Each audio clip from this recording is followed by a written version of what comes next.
प्यारे बच्चों, ये सॉल्यूशन चैप्टर क्लास 12th का आज डिस्कस कर रहे हैं और ये ऑलरेडी हम इसमें जो सॉल्यूशन का डेफिनेशन है, types of solution, concentration of solution, percentage concentration, concentration in PPT, PPB, ppm already discuss कर चुके हैं।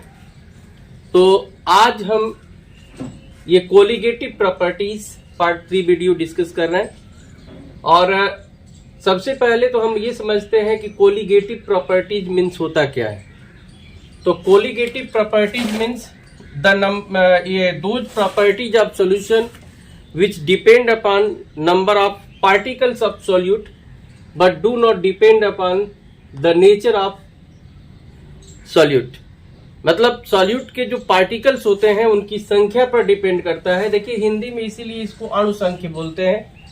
अणुसंख्य का मतलब होता है ऐसी प्रॉपर्टी जो अणुओं की संख्या पे डिपेंड करती है, पार्टिकल्स की के नंबर पे डिपेंड करती है, उनको कोलिगेटिव प्रॉपर्टीज कहते हैं। तो कोलिगेटिव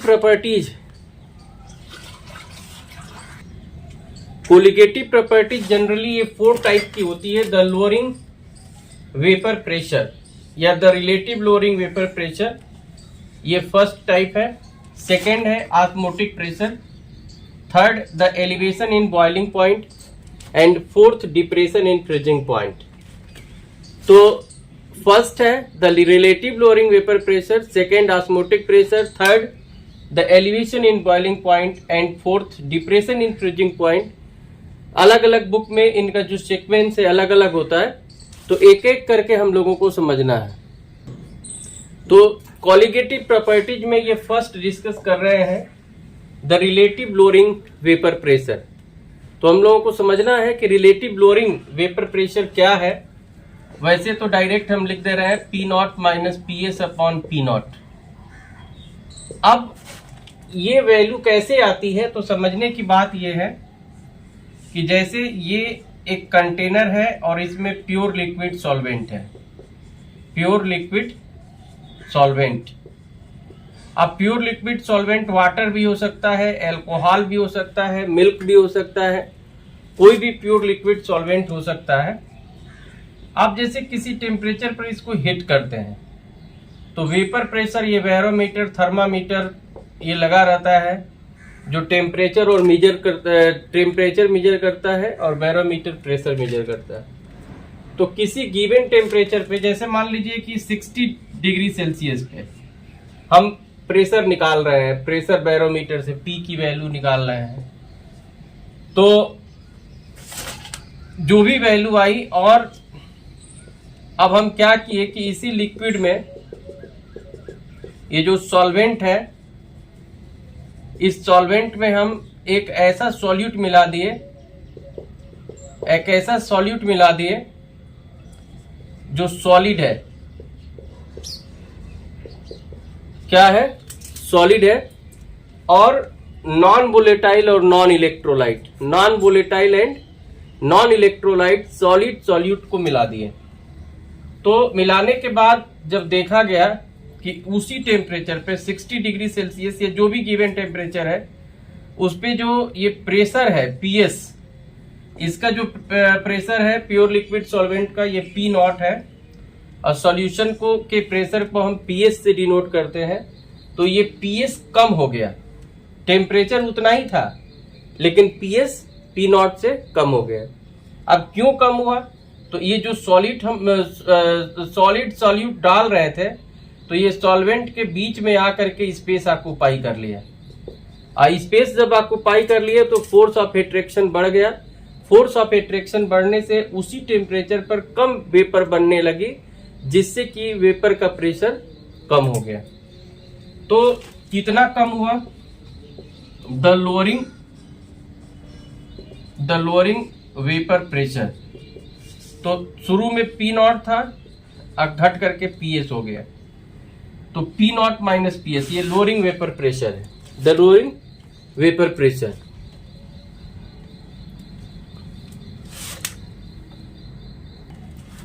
तो relative lowering vapour pressure, the relative lowering vapour pressure क्या होगा, P not minus P S upon P not होगा। एंड राउल्ट्स ने कहा कि if a non volatile and non electrolyte solid solute, ये राउल्ट्स लॉ है, non volatile and non electrolyte solid solute is added into pure liquid solvent, then the relative lowering vapor pressure is equal to mole fraction of solute। तो ये P not minus P S upon P not mole fraction of solute के equal हो जाएगा। तो ये Raoult's का law है, एक बार फिर आप समझ लीजिए और इसको नोट कर लीजिए। If a non electrolyte and non volatile solid solute is added into pure liquid solvent, then the relative lowering vapor pressure is directly proportional to mole fraction of solute or it is equal to the mole fraction of solute। तो इससे हम और भी बहुत सारा formula discuss कर सकते हैं, जैसे P not minus P S upon P not is equal to mole fraction of solute. तो P not minus P S ये डिवाइड कर देंगे पी नॉट से, and P S upon P not mole fraction of solute, ये 1 minus mole fraction of solvent भी हो सकता है। ये आपको बता चुके हैं कि किसी भी मिक्सचर में जितने भी कंपोनेंट होते हैं उनके मोल फ्रैक्शन का जो सम है, जैसे मोल fraction of solute and mole fraction of solvent 1 होगा। जितने भी कंपोनेंट होंगे उनके मोल फ्रैक्शन का सम 1 होता है। तो अगर 2 कंपोनेंट है, ये सॉल्यूट एंड सॉल्वेंट, तो सॉल्यूट एंड सॉल्वेंट अगर 2 कंपोनेंट है तो उनके जो मोल फ्रैक्शन का जो सम है ये 1 होगा। तो 1 minus mole fraction of solvent, इसको डिवाइड करेंगे 1 आएगा, ये P S minus P not 1 minus mole fraction of solvent. तो ये 1 1 कैंसिल होगा, माइनस माइनस भी कैंसिल हो जाएगा, ये आ जाएगा P S upon P not is equal to mole fraction of solvent, then implies that PS is equal to P naught into mole fraction of solvent।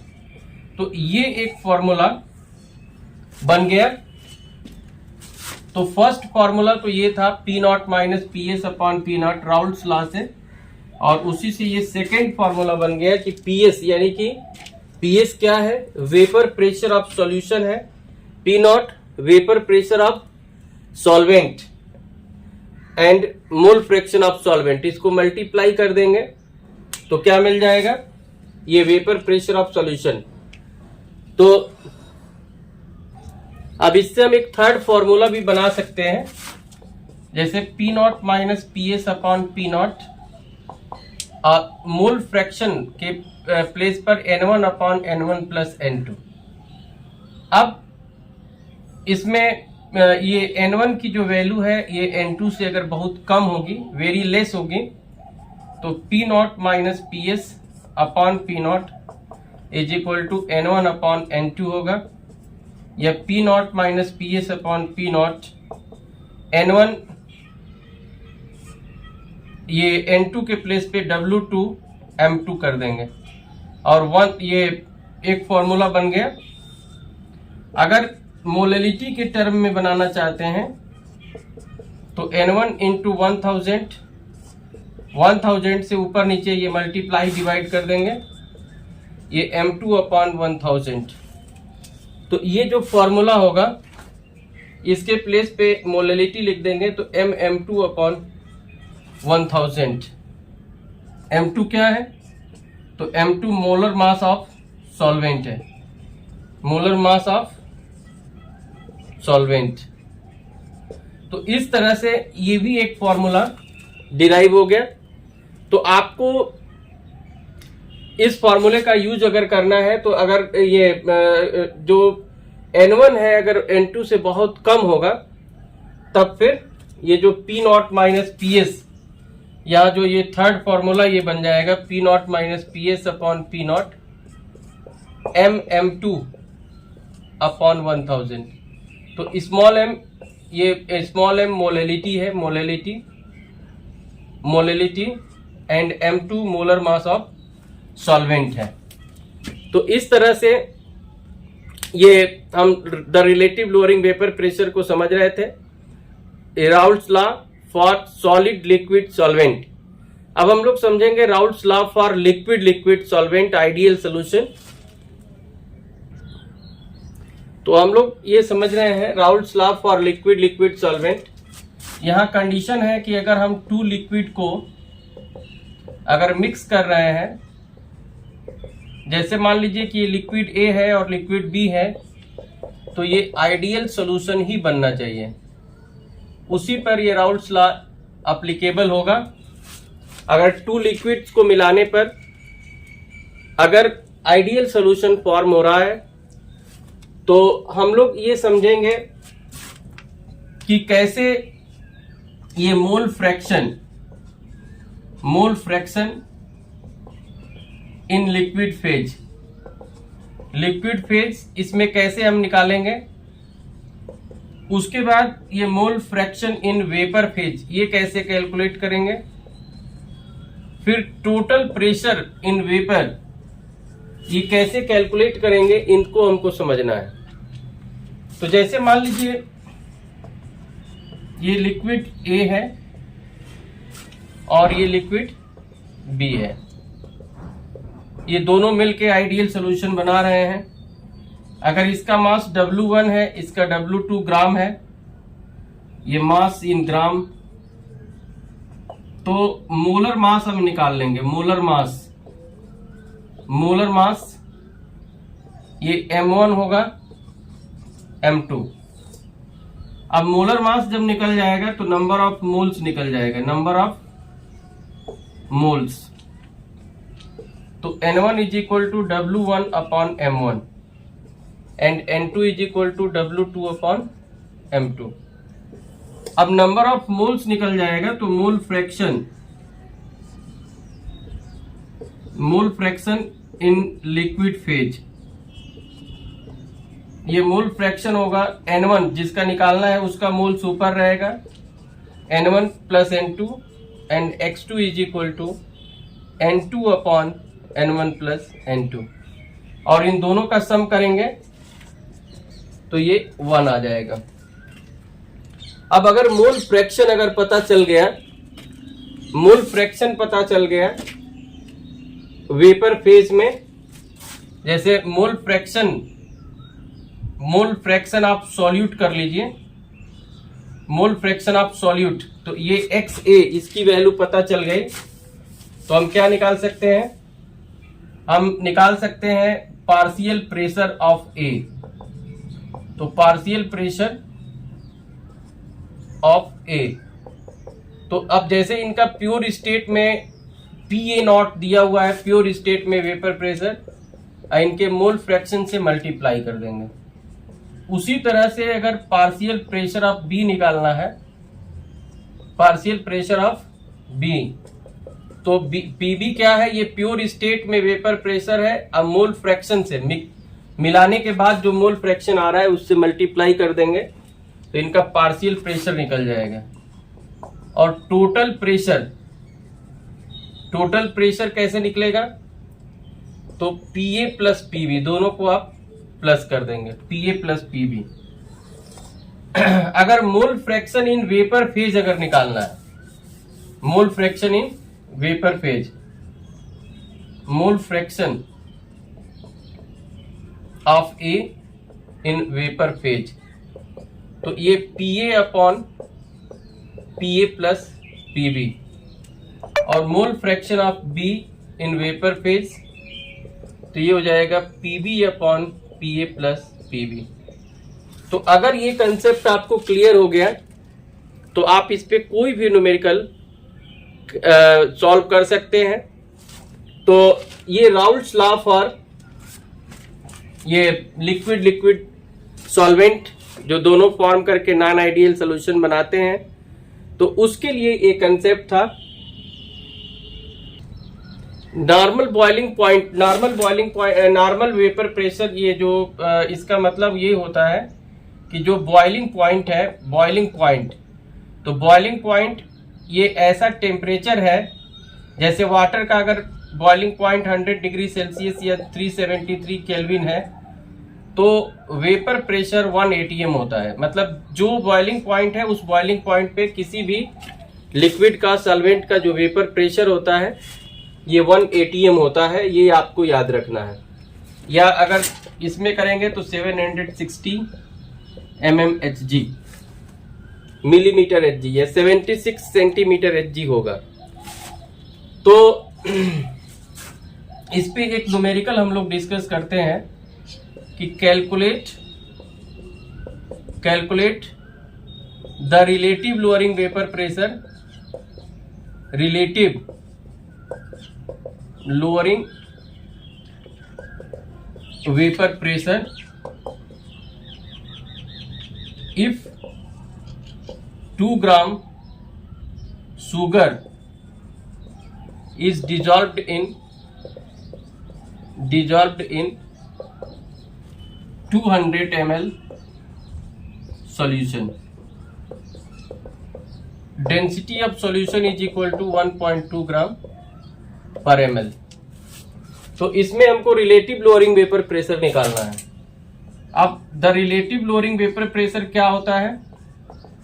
Relative lowering vapour pressure, तो ये P not minus P S upon P not into क्या होगा, मोल fraction of ये solute हो जाएगा, मोल fraction of solute. तो mole fraction of solute निकालने के लिए हमको weight of solute, weight of solvent पता होना चाहिए। तो यहाँ वेट ऑफ ये सॉल्यूशन निकाल लेंगे, यानी कि W1 plus W2 is equal to D into V. D 1.2 है, V 200 है, यानी कि 240 ग्राम। तो वेट ऑफ सॉल्वेंट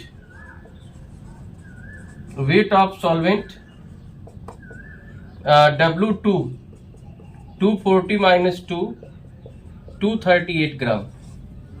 अब यहाँ पे जो N1 होगा ये वेरी लेस देन N2 है, then P not minus P S upon P not is equal to N1 upon N2, I mean W1 upon M1 W2 upon M2। तो W1 दिया है 2 ग्राम, M2 यानी कि वाटर है तो 18 होगा, M1 शुगर का 342 होता है और W2 238। तो इसको जब आप सॉल्व कर देंगे तो ये the relative lowering vapour pressure आ जाएगा। तो इस तरह से इसको अभी हम कंटिन्यू करेंगे पार्ट 4 वीडियो में। आप देखते रहिए science by PK Tiwari YouTube channel, और अगर सब्सक्राइब नहीं किए हैं तो सब्सक्राइब कर लीजिए। Thank you. प्यारे बच्चों, ये सॉल्यूशन चैप्टर क्लास 12th का आज डिस्कस कर रहे हैं, और ये ऑलरेडी हम इसमें जो सॉल्यूशन का डेफिनेशन है, types of solution, concentration of solution, percentage concentration, concentration in PPT, PPB, ppm already discuss कर चुके हैं। तो आज हम ये colligative properties part 3 video discuss कर रहे हैं। और सबसे पहले तो हम ये समझते हैं कि कोलिगेटिव प्रॉपर्टीज मीन्स होता क्या है। तो colligative properties means those properties of solution which depend upon number of particles of solute but do not depend upon the nature of solute। मतलब सॉल्यूट के जो पार्टिकल्स होते हैं उनकी संख्या पर डिपेंड करता है। देखिए हिंदी में इसीलिए इसको अणुसंख्य बोलते हैं।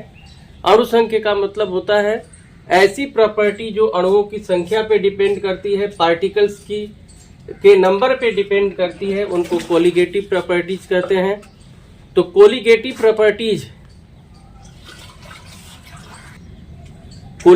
प्रॉपर्टीज जनरली ये 4 टाइप की होती है। द लोअरिंग वेपर प्रेशर या the relative lowering vapour pressure, ये फर्स्ट टाइप है।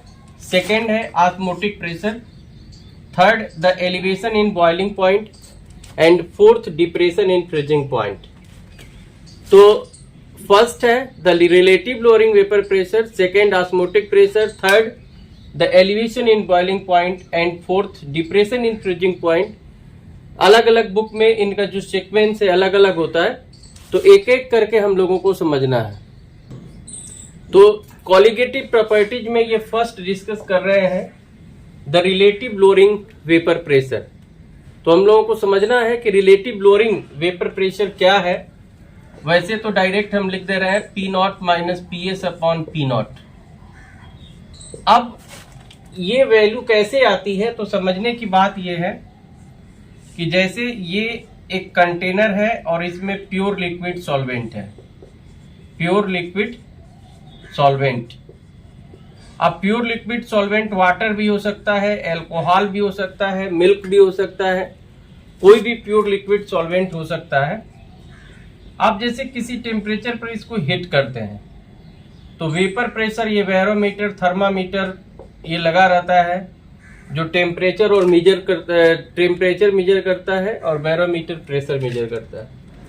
तो किसी गिवन टेम्परेचर पे, जैसे मान लीजिए कि 60 डिग्री सेल्सियस पे हम प्रेशर निकाल रहे हैं, प्रेशर बैरोमीटर से P की वैल्यू निकाल रहे हैं, तो जो भी वैल्यू आई, और अब हम क्या किए कि इसी लिक्विड में ये जो सॉल्वेंट है, इस सॉल्वेंट में हम एक ऐसा सॉल्यूट मिला दिए, एक ऐसा सॉल्यूट मिला दिए जो सॉलिड है। क्या है? सॉलिड है, और नॉन वोलेटाइल और non electrolyte, non volatile and non electrolyte solid solute को मिला दिए। तो मिलाने के बाद जब देखा गया कि उसी टेम्परेचर पे 60 डिग्री सेल्सियस या जो भी गिवन टेम्परेचर है उस पे जो ये प्रेशर है PS, इसका जो प्रेशर है प्योर लिक्विड सॉल्वेंट का, ये P नॉट है, और सॉल्यूशन को के प्रेशर को हम PS से डिनोट करते हैं। तो ये PS कम हो गया, टेम्परेचर उतना ही था लेकिन PS P नॉट से कम हो गया। अब क्यों कम हुआ? तो ये जो सॉलिड हम सॉलिड सॉल्यूट डाल रहे थे, तो ये सॉल्वेंट के बीच में आकर के स्पेस ऑक्यूपाई कर लिया। स्पेस जब ऑक्यूपाई कर लिए तो फोर्स ऑफ एट्रैक्शन बढ़ गया। फोर्स ऑफ एट्रैक्शन बढ़ने से उसी टेम्परेचर पर कम वेपर बनने लगी, जिससे कि वेपर का प्रेशर कम हो गया। तो कितना कम हुआ? The lowering vapour pressure. तो शुरू में P नॉट था, अब घट करके PS हो गया, तो P नॉट माइनस PS, ये लोअरिंग वेपर प्रेशर है, द लोअरिंग वेपर प्रेशर।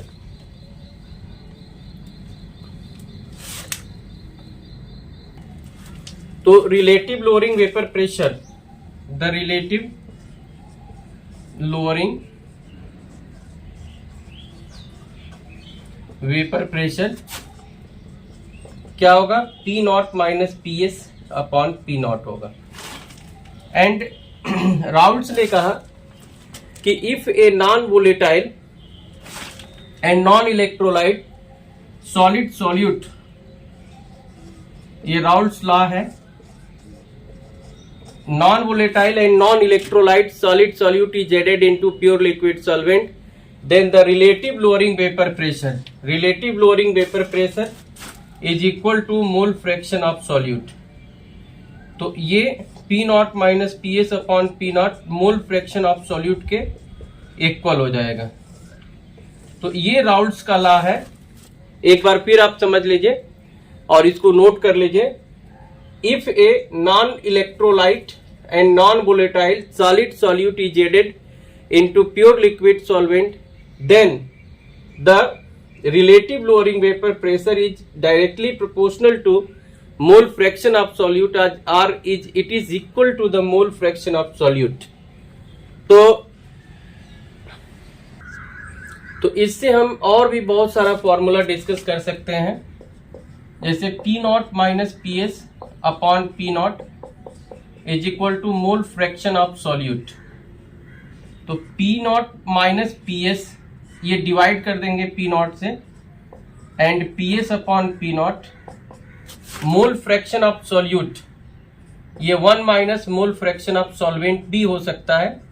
ये आपको बता चुके हैं कि किसी भी मिक्सचर में जितने भी कंपोनेंट होते हैं उनके मोल फ्रैक्शन का जो सम है, जैसे मोल fraction of solute and mole fraction of solvent 1 होगा। जितने भी कंपोनेंट होंगे उनके मोल फ्रैक्शन का सम 1 होता है। तो अगर 2 कंपोनेंट है ये सॉल्यूट एंड सॉल्वेंट, तो सॉल्यूट एंड सॉल्वेंट अगर 2 कंपोनेंट है तो उनके जो मोल फ्रैक्शन का जो सम है ये 1 होगा। तो 1 minus mole fraction of solvent, इसको डिवाइड करेंगे 1 आएगा, ये PS minus P not 1 minus mole fraction of solvent.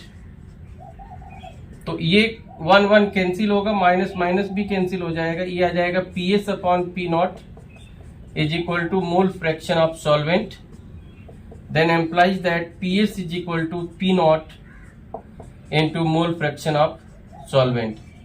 तो ये एक फॉर्मूला बन गया। तो फर्स्ट फॉर्मूला तो ये था P not minus PS upon P not Raoult's law से, और उसी से ये सेकेंड फॉर्मूला बन गया कि PS यानी कि PS क्या है, वेपर प्रेशर ऑफ सॉल्यूशन है, P not vapour pressure of solvent and mole fraction of solvent. इसको मल्टीप्लाई कर देंगे तो क्या मिल जाएगा, ये वेपर प्रेशर ऑफ सॉल्यूशन। तो अब इससे हम एक थर्ड फॉर्मूला भी बना सकते हैं, जैसे P not minus PS upon P not, mole fraction के प्लेस पर N1 upon N1 plus N2। अब इसमें ये N1 की जो वैल्यू है ये N2 से अगर बहुत कम होगी, वेरी लेस होगी, तो P not minus PS upon P not is equal to N1 upon N2 होगा, या P not minus PS upon P not N1, ये N2 के प्लेस पे W2 M2 कर देंगे, और 1 ये एक फॉर्मूला बन गया। अगर मोलैलिटी के टर्म में बनाना चाहते हैं तो N1 इंटू 1000 से ऊपर नीचे ये मल्टीप्लाई डिवाइड कर देंगे, ये M2 अपॉन 1000। तो ये जो फॉर्मूला होगा इसके प्लेस पे मोलैलिटी लिख देंगे, तो M2 अपॉन 1000। M2 क्या है, तो M2 molar mass of solvent है, मोलर मास ऑफ सॉल्वेंट। तो इस तरह से ये भी एक फॉर्मूला डिराइव हो गया। तो आपको इस फॉर्मूले का यूज अगर करना है तो अगर ये जो N1 है अगर N2 से बहुत कम होगा तब फिर ये जो P नॉट माइनस PS, यहाँ जो ये थर्ड फॉर्मूला ये बन जाएगा P not minus PS upon P not M2 upon 1000। तो स्मॉल m, ये स्मॉल m मोलैलिटी है, molality and M2 molar mass of solvent है। तो इस तरह से ये हम the relative lowering vapour pressure को समझ रहे थे, Raoult's law for solid liquid solvent. अब हम लोग समझेंगे Raoult's law for liquid liquid solvent ideal solution. तो हम लोग ये समझ रहे हैं Raoult's law for liquid liquid solvent. यहां कंडीशन है कि अगर हम 2 लिक्विड को अगर मिक्स कर रहे हैं, जैसे मान लीजिए कि ये लिक्विड A है और लिक्विड B है, तो ये आइडियल सॉल्यूशन ही बनना चाहिए, उसी पर ये राउल्ट्स लॉ एप्लीकेबल होगा। अगर 2 लिक्विड्स को मिलाने पर अगर आइडियल सॉल्यूशन फॉर्म हो रहा है तो हम लोग ये समझेंगे कि कैसे ये mole fraction in liquid phase इसमें कैसे हम निकालेंगे। उसके बाद ये mole fraction in vapour phase ये कैसे कैलकुलेट करेंगे। फिर टोटल प्रेशर इन वेपर ये कैसे कैलकुलेट करेंगे, इनको हमको समझना है। तो जैसे मान लीजिए ये लिक्विड A है और ये लिक्विड B है, ये दोनों मिलके आइडियल सॉल्यूशन बना रहे हैं। अगर इसका मास W1 है, इसका W2 ग्राम है, ये मास इन ग्राम तो मोलर मास हम निकाल लेंगे। मोलर मास ये m1 होगा m2। अब मोलर मास जब निकल जाएगा तो नंबर ऑफ मोल्स निकल जाएगा, नंबर ऑफ मोल्स। तो N1 is equal to W1 upon M1 and N2 is equal to W2 upon M2।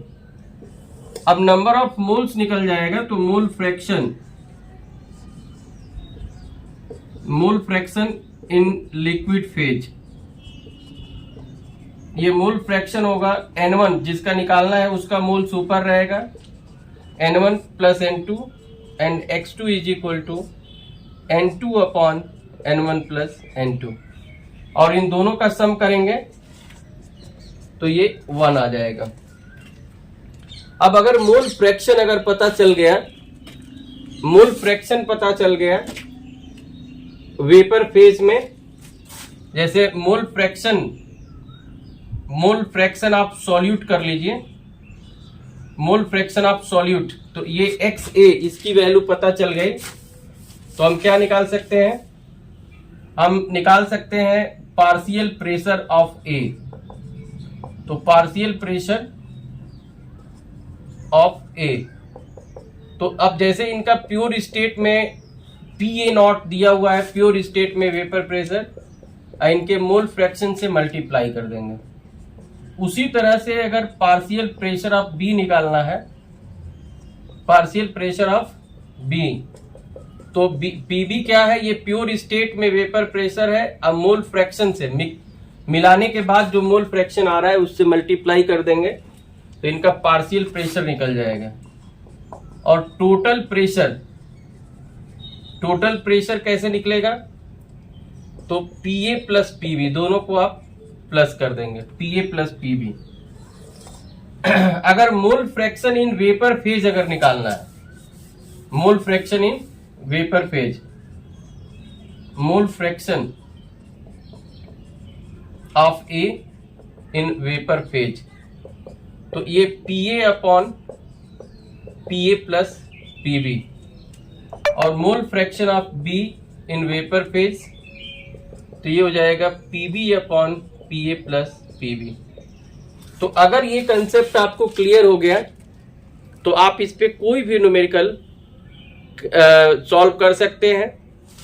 तो ये राउल्ट्स लॉ फॉर ये लिक्विड सॉल्वेंट जो दोनों फॉर्म करके नॉन आइडियल सॉल्यूशन बनाते हैं, तो उसके लिए एक कंसेप्ट था normal boiling point, normal vapour pressure. ये जो इसका मतलब ये होता है कि जो बॉइलिंग पॉइंट है, तो बॉइलिंग पॉइंट ये ऐसा टेम्परेचर है, जैसे वाटर का अगर बॉइलिंग पॉइंट 100 डिग्री सेल्सियस या 373 केल्विन है, तो वेपर प्रेशर 1 atm होता है। मतलब जो बॉइलिंग पॉइंट है उस बॉइलिंग पॉइंट पे किसी भी लिक्विड का, सॉल्वेंट का जो वेपर प्रेशर होता है ये 1 atm होता है, ये आपको याद रखना है। या अगर इसमें करेंगे तो 760 mmHg, मिलीमीटर Hg, या 76 सेंटीमीटर Hg होगा। तो इस पे एक न्यूमेरिकल हम लोग डिस्कस करते हैं कि calculate the relative lowering vapour pressure, relative lowering vapour pressure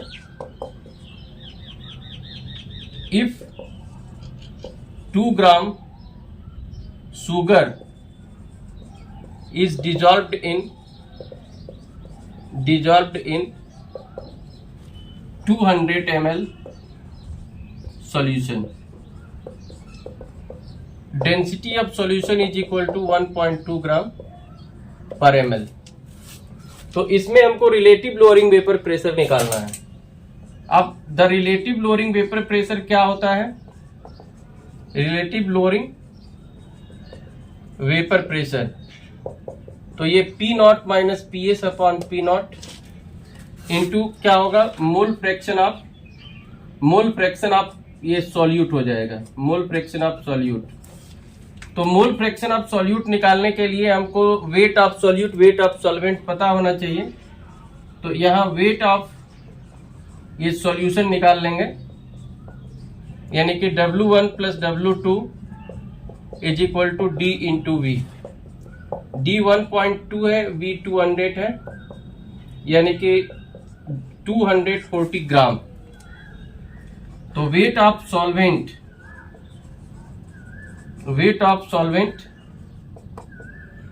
W2 240 minus 2 238 ग्राम। अब यहाँ पे जो N1 होगा ये वेरी लेस देन N2 है, then P not minus P S upon P not is equal to N1 upon N2, I mean W1 upon M1 W2 upon M2। तो W1 दिया है 2 ग्राम, M2 यानी कि वाटर है तो 18 होगा, M1 शुगर का 342 होता है और W2 238। तो इसको जब आप सॉल्व कर देंगे तो ये the relative lowering vapour pressure आ जाएगा। तो इस तरह से इसको अभी हम कंटिन्यू करेंगे पार्ट 4 वीडियो में। आप देखते रहिए science by PK Tiwari YouTube channel, और अगर सब्सक्राइब नहीं किए हैं तो सब्सक्राइब कर लीजिए। Thank you. प्यारे बच्चों, ये सॉल्यूशन चैप्टर क्लास 12th का आज डिस्कस कर रहे हैं, और ये ऑलरेडी हम इसमें जो सॉल्यूशन का डेफिनेशन है, types of solution, concentration of solution, percentage concentration, concentration in PPT, PPB, ppm already discuss कर चुके हैं। तो आज हम ये colligative properties part 3 video discuss कर रहे हैं। और सबसे पहले तो हम ये समझते हैं कि कोलिगेटिव प्रॉपर्टीज मीन्स होता क्या है। तो colligative properties means those properties of solution which depend upon number of particles of solute but do not depend upon the nature of solute। मतलब सॉल्यूट के जो पार्टिकल्स होते हैं उनकी संख्या पर डिपेंड करता है। देखिए हिंदी में इसीलिए इसको अणुसंख्य बोलते हैं। अणुसंख्य का मतलब होता है ऐसी प्रॉपर्टी जो अणुओं की संख्या पे डिपेंड करती है, पार्टिकल्स की के नंबर पे डिपेंड करती है, उनको कोलिगेटिव प्रॉपर्टीज कहते हैं। तो कोलिगेटिव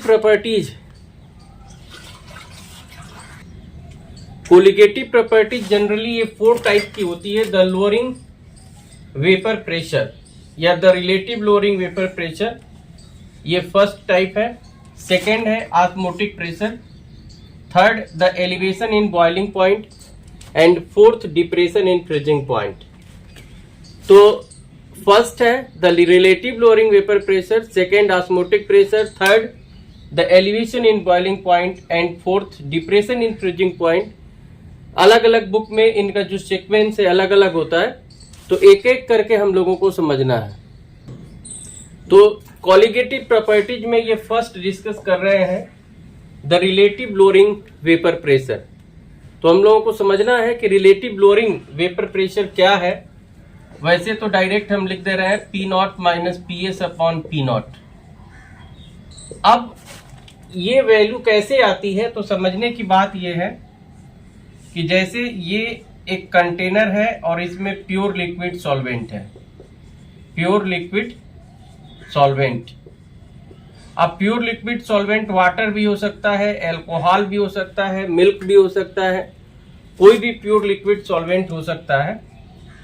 आप जैसे किसी टेम्परेचर पर इसको हीट करते हैं तो वेपर प्रेशर, ये बैरोमीटर, थर्मामीटर ये लगा रहता है जो टेम्परेचर और मेजर करता है, टेम्परेचर मेजर करता है और बैरोमीटर प्रेशर मेजर करता है।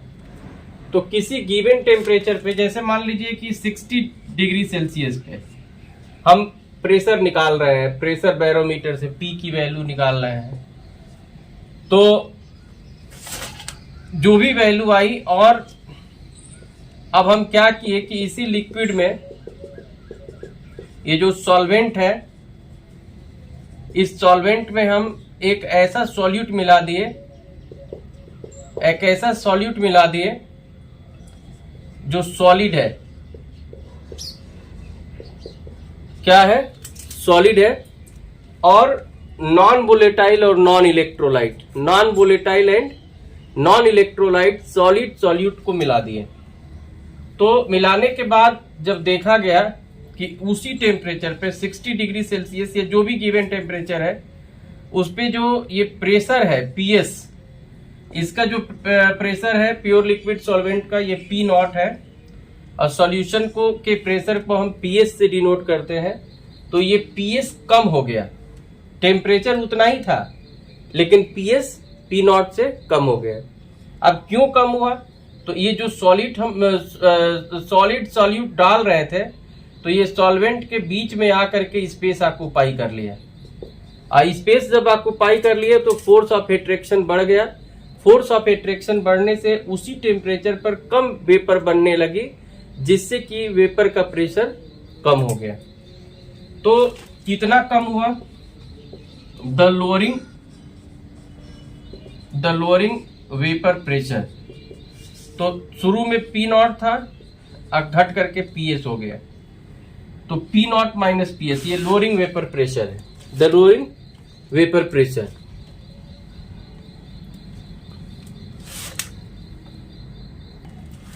तो relative lowering vapour pressure, the relative lowering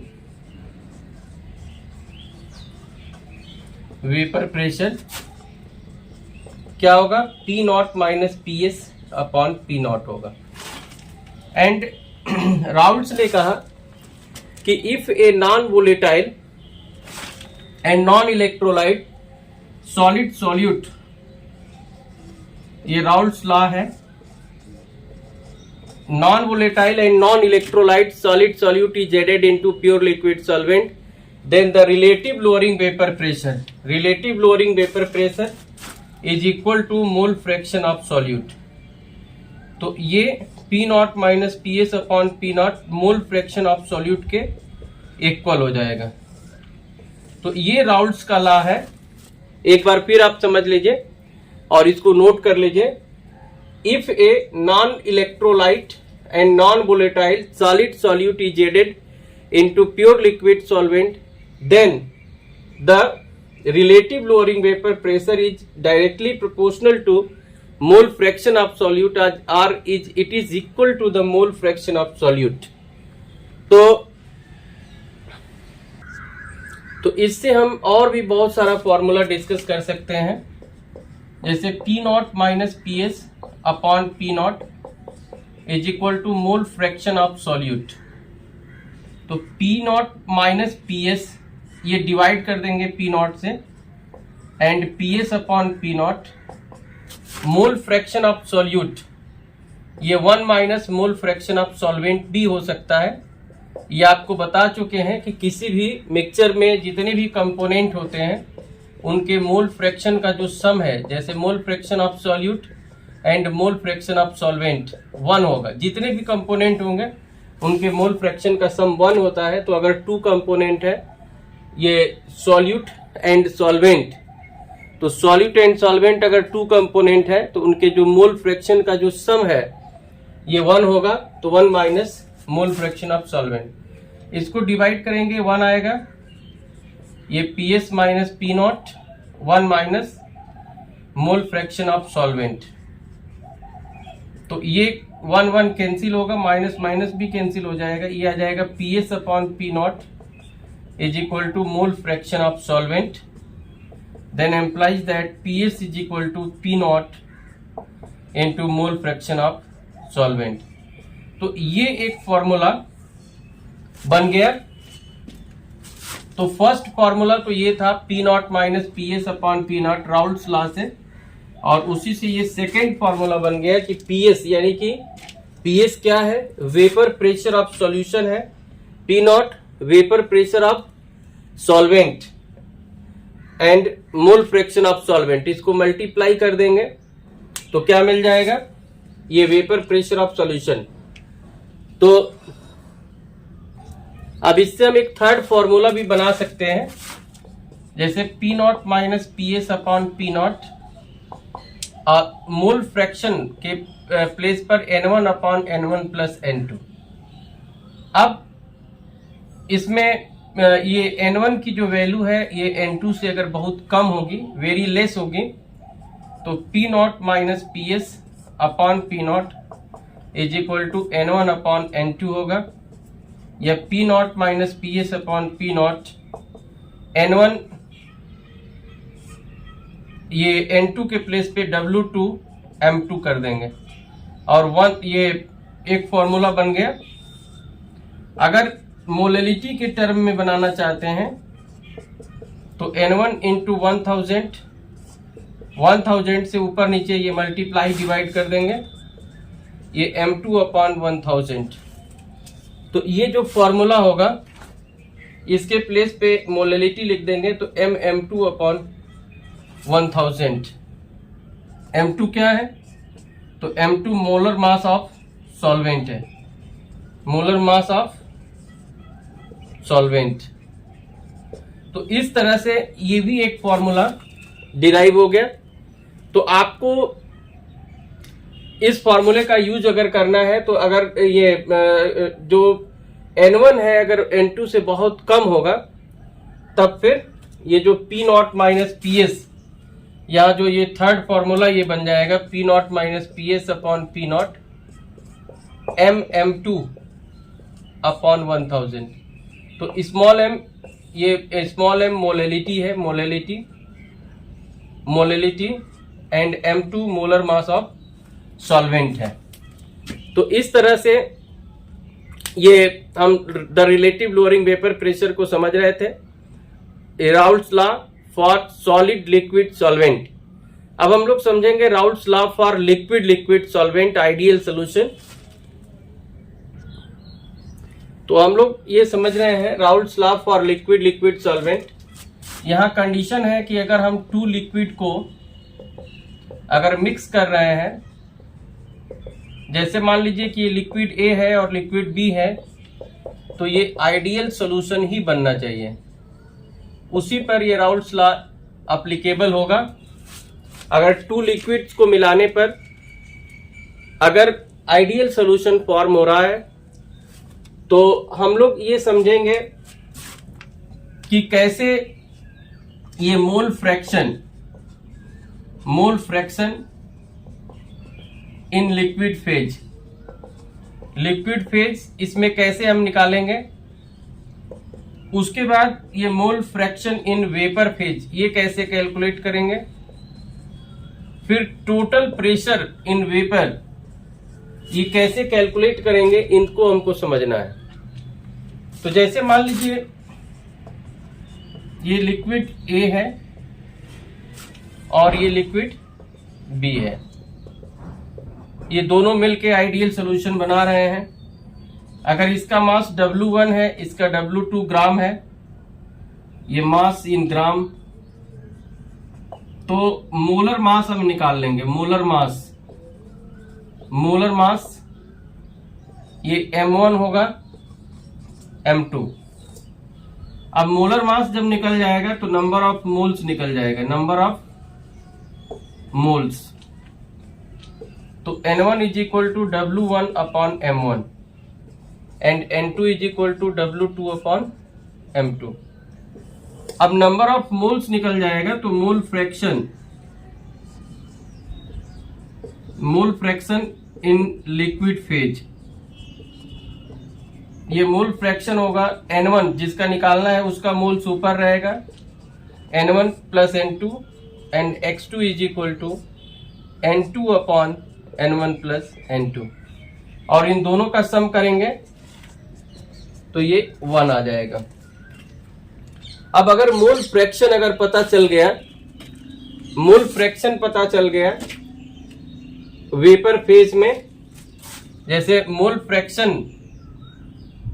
fraction आप सॉल्यूट कर लीजिए, मोल फ्रैक्शन ऑफ सॉल्यूट, तो ये XA इसकी वैल्यू पता चल गई, तो हम क्या निकाल सकते हैं, हम निकाल सकते हैं पार्शियल प्रेशर ऑफ A। तो पार्शियल प्रेशर ऑफ A, तो अब जैसे इनका प्योर स्टेट में PA नॉट दिया हुआ है, प्योर स्टेट में वेपर प्रेशर, इनके मोल फ्रैक्शन से मल्टीप्लाई कर देंगे। उसी तरह से अगर पार्शियल प्रेशर ऑफ B निकालना है, पार्शियल प्रेशर ऑफ B, तो पीबी क्या है, ये प्योर स्टेट में वेपर प्रेशर है। अब मोल फ्रैक्शन से मिलाने के बाद जो मोल फ्रैक्शन आ रहा है उससे मल्टीप्लाई कर देंगे तो इनका पार्शियल प्रेशर निकल जाएगा। और टोटल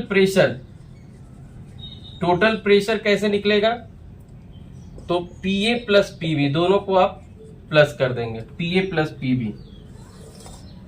अगर मोल फ्रैक्शन इन वेपर फेज अगर निकालना है, मोल fraction in vapour phase, mole fraction of A in vapour phase, तो ये पीए अपॉन पीए प्लस पीबी। और मोल fraction of be in vapour phase, तो ये हो जाएगा पीबी अपॉन पीए प्लस पीबी। तो अगर ये कंसेप्ट आपको क्लियर हो गया तो आप इस पे कोई भी न्यूमेरिकल सॉल्व कर सकते हैं। तो ये राउल्ट्स लॉ फॉर ये लिक्विड सॉल्वेंट जो दोनों फॉर्म करके नॉन आइडियल सोल्यूशन बनाते हैं, तो उसके लिए एक कंसेप्ट था normal boiling point, normal vapour pressure. ये जो इसका मतलब ये होता है कि जो बॉइलिंग पॉइंट है, तो बॉइलिंग पॉइंट ये ऐसा टेम्परेचर है, जैसे वाटर का अगर बॉइलिंग पॉइंट 100 डिग्री सेल्सियस या 373 केल्विन है, तो वेपर प्रेशर 1 atm होता है। मतलब जो बॉइलिंग पॉइंट है उस बॉइलिंग पॉइंट पे किसी भी लिक्विड का, सॉल्वेंट का जो वेपर प्रेशर होता है ये 1 atm होता है, ये आपको याद रखना है। या अगर इसमें करेंगे तो 760 mmHg, मिलीमीटर Hg, या 76 सेंटीमीटर Hg होगा। तो इस पे एक न्यूमेरिकल हम लोग डिस्कस करते हैं कि calculate the relative lowering vapour pressure, relative lowering vapour pressure if 2 gram sugar is dissolved in 200 ml solution, density of solution is equal to 1.2 gram per ml। तो इसमें हमको रिलेटिव लोअरिंग वेपर प्रेशर निकालना है। अब the relative lowering vapour pressure क्या होता है, relative lowering vapour pressure, तो ये P not minus P S upon P not into क्या होगा, मोल फ्रैक्शन ऑफ ये सॉल्यूट हो जाएगा, मोल फ्रैक्शन ऑफ सॉल्यूट। तो मोल फ्रैक्शन ऑफ सॉल्यूट निकालने के लिए हमको weight of solute, weight of solvent पता होना चाहिए। तो यहाँ वेट ऑफ ये सॉल्यूशन निकाल लेंगे, यानी कि W1 plus W2 is equal to D into V। D 1.2 है, V 200 है, यानी कि 240 ग्राम। तो वेट ऑफ सॉल्वेंट